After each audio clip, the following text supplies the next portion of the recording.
Let's see if this works this time. Okay, we're on. It's my second attempt. I've got some reaction there. Yeah, okay. Hey, it is Thursday, June 15th. It's your boy Boiler Dowd. Hope you're doing well. I haven't been posting much this summer. This is my normal schedule in case you're just tuning into Boiled Sports, or last November was your first introduction to Boiled Sports. I know a lot of people started watching when Purdue took off like a rocket ship for the basketball season and had the strong ending to the football regular season.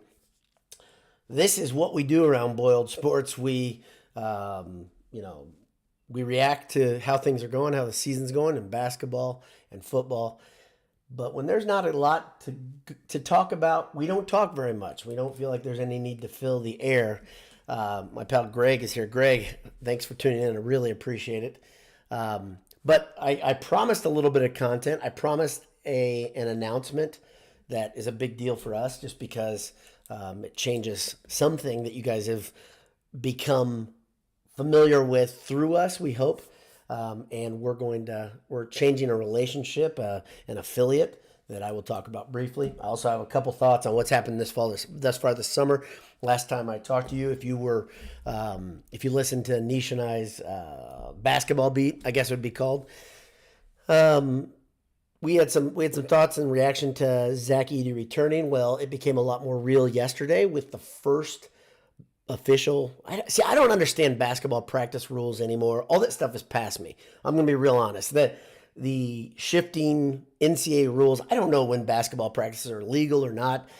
If Purdue's trying to hide it, they're doing a bad job, because they actually had a media meeting after practice.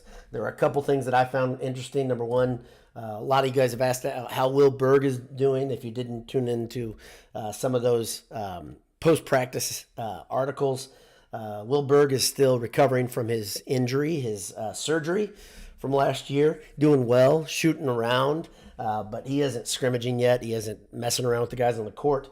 They say Cam Heidi looks the job. It's Hyde or Heidi. I'll get to know that quickly.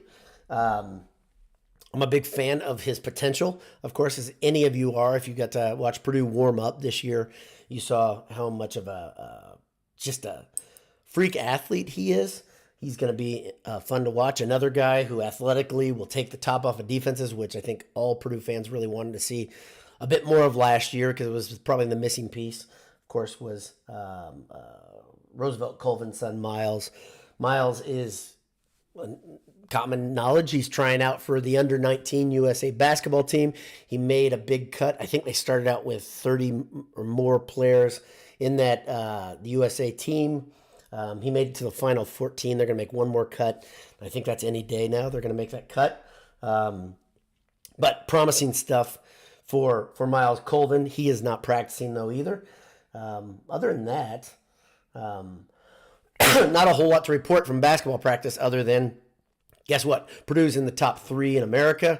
This is a big deal, because the last time that happened, I think it's happened one time that Purdue was in the top 3 in the preseason. That goes way back to the Three Amigos in 1988.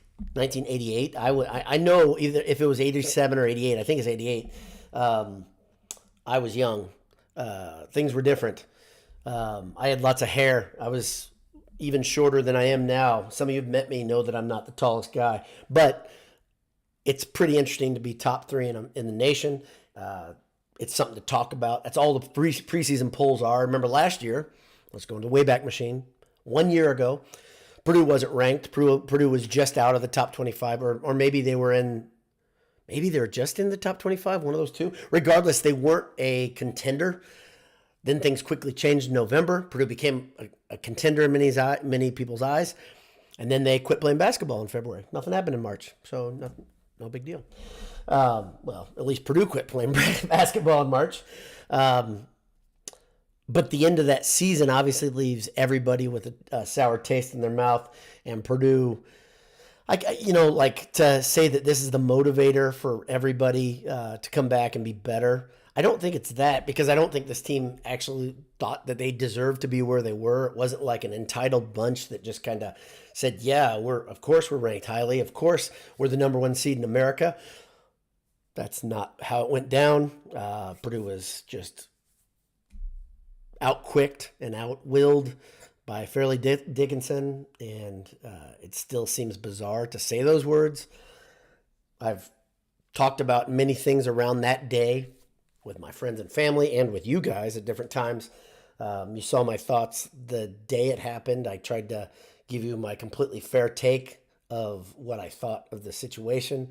And since then, I have sobered a bit. I was not, by the way, it was not literally sobered. I was emotionally sobered. And I just don't understand why you wouldn't enjoy Purdue basketball for what it is. Being highly ranked is a fun thing. Having a ton of talent is a fun thing. Having a loaded roster that can, every position goes 2 or 3 deep is an incredible thing. These guys are all Division I, Big Ten type players on the roster. The problem that Purdue has is people said, who's going to transfer, right? And that didn't happen. Purdue stayed stable in the offseason, gathers 1 transfer. In a second, I'll talk about a compare and contrast with the football team. Quite a contrast.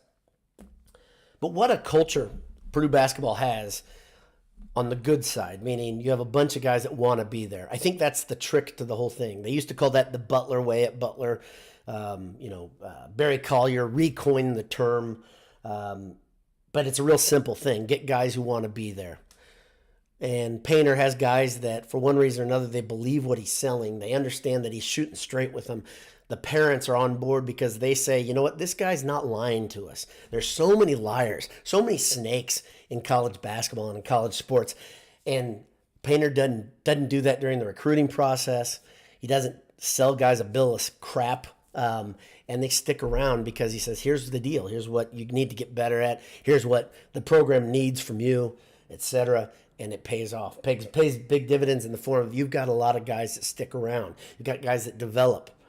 And as I said in that basketball beat, I'm super excited to see the young guys have another year under their belt. TKR supposedly is playing the 4 in practice. I guess that's something we could talk about. That's an interesting side note. How does Purdue rotate things next year? How quickly will Wilberg be back to 100% and be ready to go full tilt? His skill set is so different than Zach Edey's. He's much more Euro game, much more facing up to the basket, a lot more slight than Zach. But the last couple of days I went and I looked back at some of the next day after Purdue beat somebody or after Zach had a historic type night. And you just think about what Zach Edey's good at and what we know the proven commodity that is Zach Edey versus what we saw in his individual workouts for the NBA.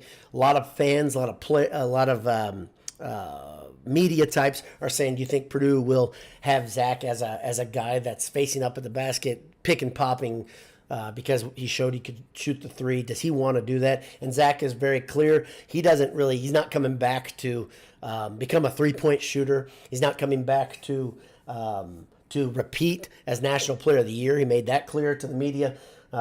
He's coming back because it's a really good option for his life, and he loves playing at Purdue. He also doesn't want that taste in his mouth, as many of these players do, of what happened at the end of the season. Awful end to that season. What a great season it was, and that's the thing. Let's try to keep our wits. Try to understand that season was still freaking good, and try to remember the truth that team came from nowhere and became something quickly. Absolutely. Did they fade? The thing that, yes, they faded, they fizzled, whatever you want to call it. The guys hit freshman walls, the guards did. Whatever you want to say the reason was for the fade, you can say it. The biggest thing is if you can't shoot worth a damn in this era of college basketball, you're going to lose, and Purdue lost because of that. They could not shoot versus Fairleigh Dickinson from deep. It wasn't Zach's fault. That's not Zach's fault. Matt Painter didn't make the adjustments needed. That is Painter's fault. Matt Painter did not adjust the defense. That is Painter's fault. But still, you got to shoot the ball. Somebody's got to execute. And they didn't do it. And so if you look at, for one thing, Purdue gets better at and consistent at shooting. Remember, that wasn't the first time we saw that. they did this over and over. It started in December, they hinted at it. They did it again in late February where they couldn't shoot again, and they paid every single time. Now, if the team can get better at just shooting the ball consistently from deep, not just having Gillis go off every now and again, or one or two of the freshmen just kind of show, oh, wow, he hit a three. No, guys being legitimate threats to hit the three and staying around that 35 to 40% success rate all season. Purdue's a different team, and they're already, by the way, a team that was ranked number 1 for 7 weeks last year, pardon me. So it's good stuff.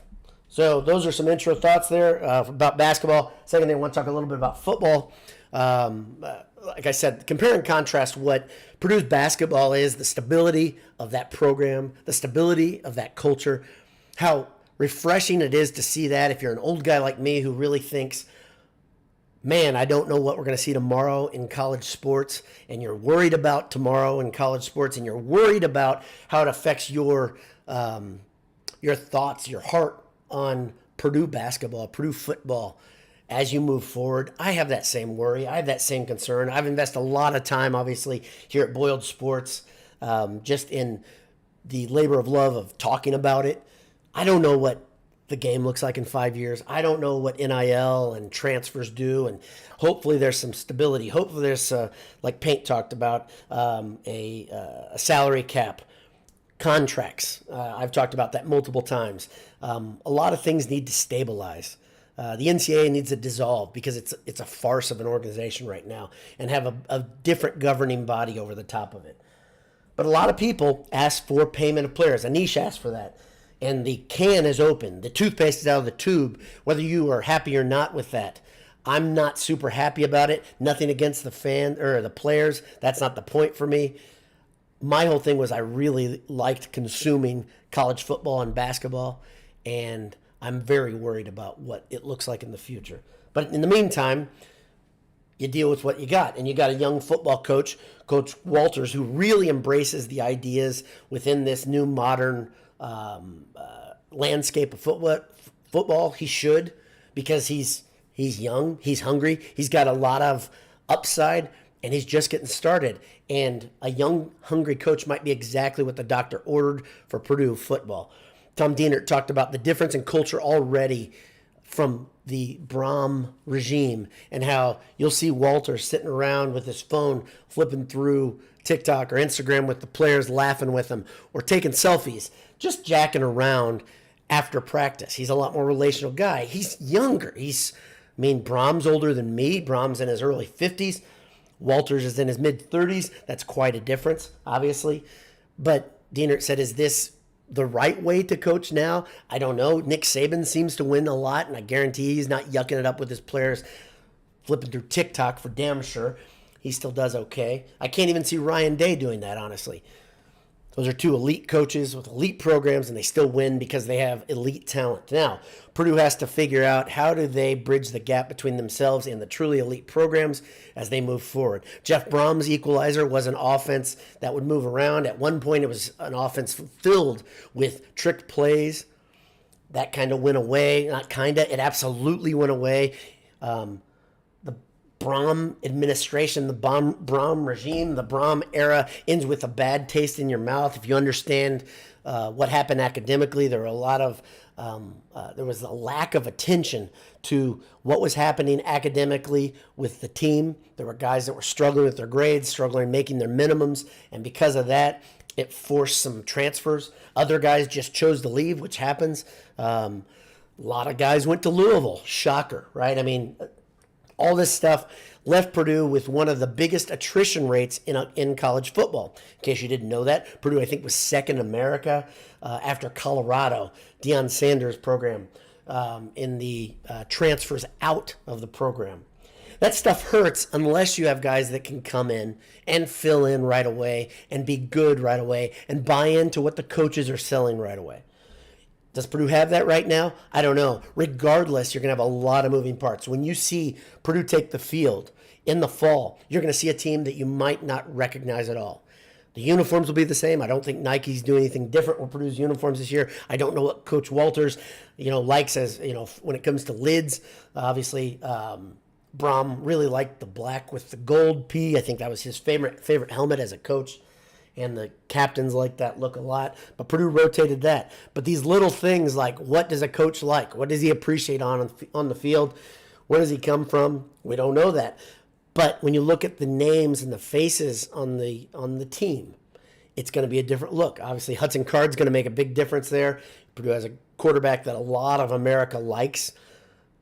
Purdue has a coach in Walters that a lot of the media likes. This is such a weird era, guys and girls. If you're younger than me, if you're younger than your mid-40s, you remember an era, or if you're older and my age, maybe a little bit younger, you remember an era where Purdue absolutely got no respect from the media. We've been saying this for years now. Matt Painter gets a ton of respect in the media.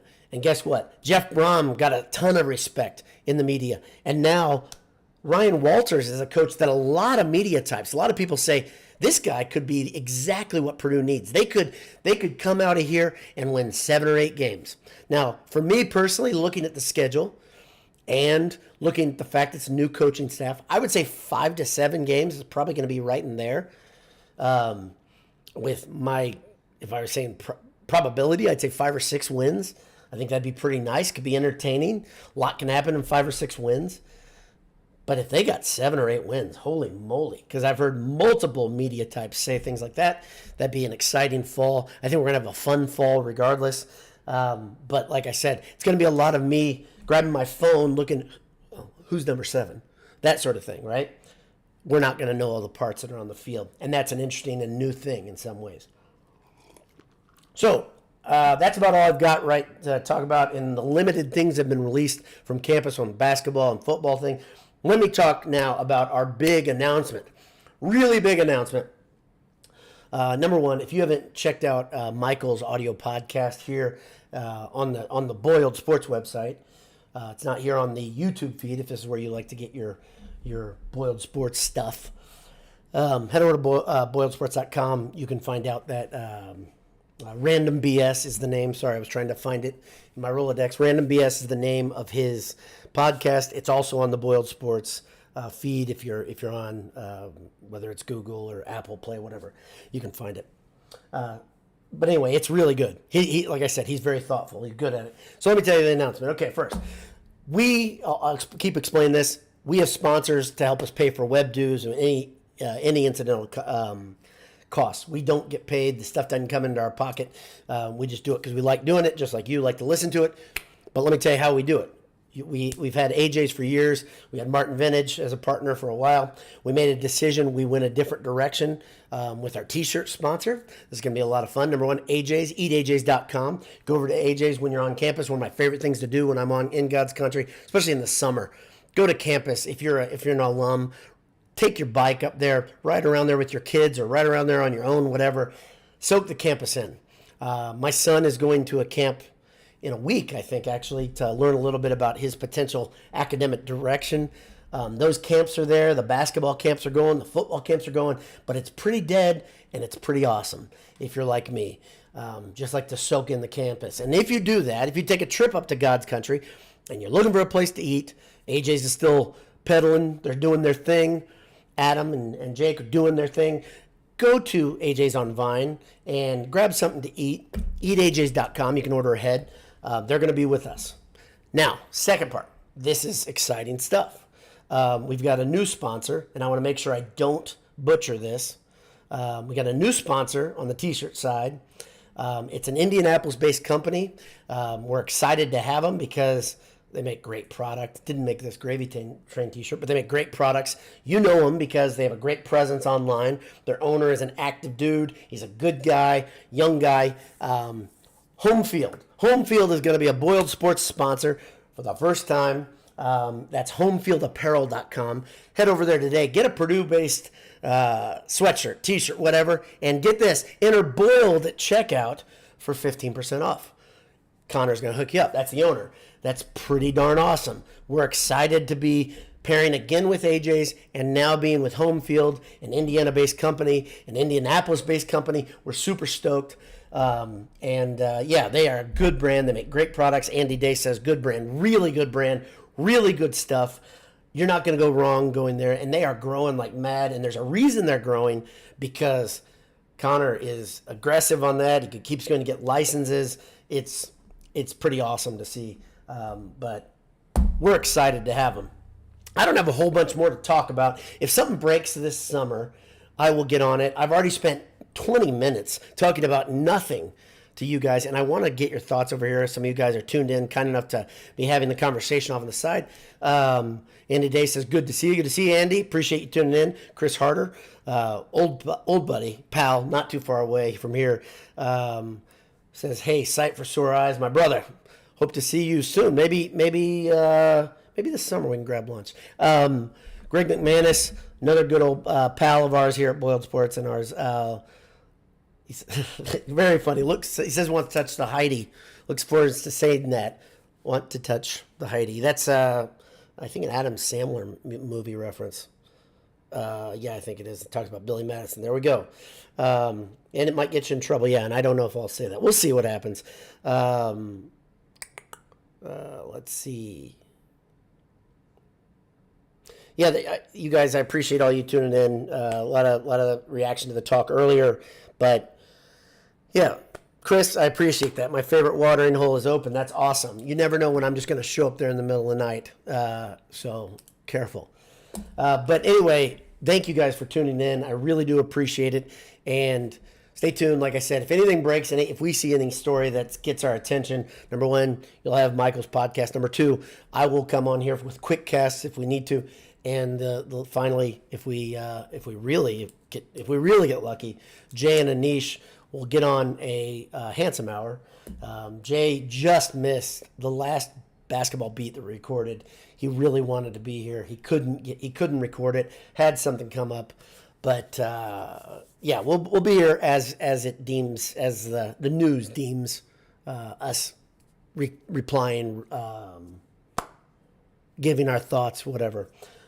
But there's always stuff to talk about. Obviously, I've spent 22 minutes talking about nothing.